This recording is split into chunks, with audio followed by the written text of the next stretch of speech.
Friends, welcome back to STB cooking channel. వేడివేడిగా సాంబారు ఎలా చేసుకోవాలో చూద్దాము. ఇందులోకి వెజిటేబుల్స్ని యాడ్ చేసుకొని మనం సాంబార్ కనుక చేసుకుంటే వేరే కర్రీ ఏమీ లేకుండా కూడా ఉత్తిగా దీంతోనే తినేయచ్చు. దీనికి కావలసిన ప్రాసెస్ చూద్దాం. పప్పుని తీసుకొని 2-3 టైమ్స్ శుభ్రంగా క్లీన్ చేసుకొని 3-4 విజిల్స్ ఇచ్చుకొని మంచిగా ఉడకనిద్దాము. పప్పు ఉడికేలోపు టమాటాలను కూడా ఉడికించుకుందాము. ఇవి డైరెక్ట్గా మనం సాంబార్లోకి వేసుకున్నా పర్వాలేదు. నేనైతే ఇలా ఉడికించి ఇందులో ఉన్న జ్యూస్ని తీసుకొని వేసుకుంటాను. వీటిని ఇప్పుడు ఉడకనిద్దాము. ఇలా టమాటా సాఫ్ట్ అయిన తర్వాత ఇందులోకి సాంబార్కి సరిపడినంత చింతపండుని తీసుకొని ఈ వేడివేడి నీళ్ళల్లో కనుక వేసుకుంటే చింతపండు కూడా వెంటనే నానిపోతుంది. ఇప్పుడు స్టవ్ ఆఫ్ చేసుకుందాం.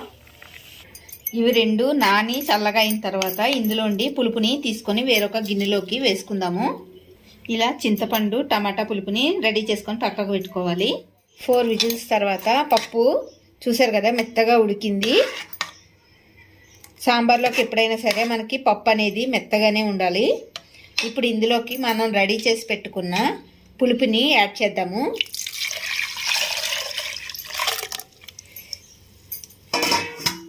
అలానే ఇందులోకి వెజిటేబుల్స్ అవి యాడ్ చేసుకుందాము.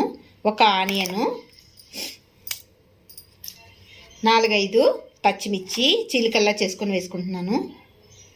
చిన్న సొరకాయ ముక్క,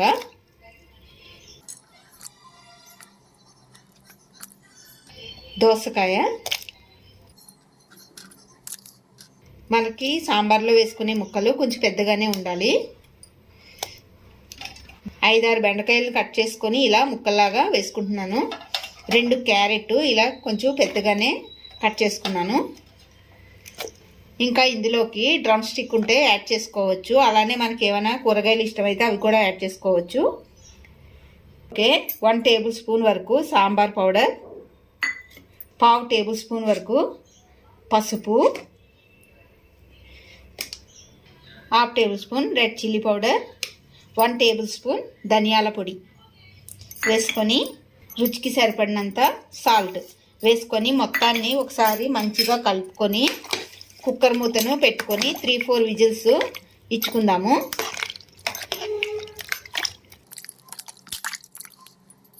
4 విజిల్స్ తర్వాత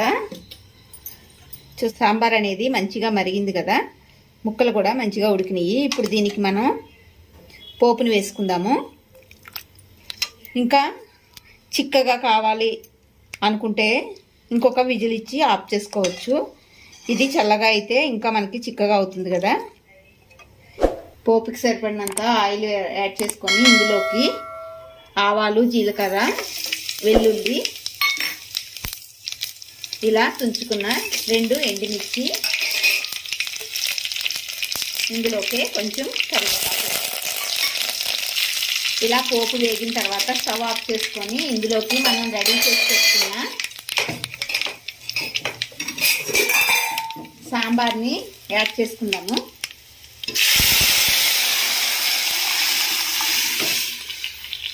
ఇలా సాంబార్ మొత్తాన్ని యాడ్ చేసుకున్న తర్వాత ఒకసారి కలుపుకొని దీనిపైన కొంచెం కొత్తిమీరని యాడ్ చేసుకుందాము.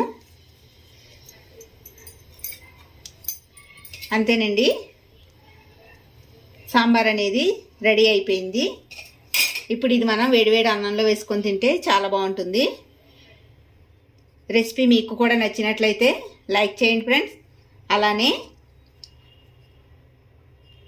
మన ఛానల్ని ఫస్ట్ టైం చూస్తున్నట్లయితే కనుక సబ్స్క్రైబ్ చేసుకోండి ఫ్రెండ్స్.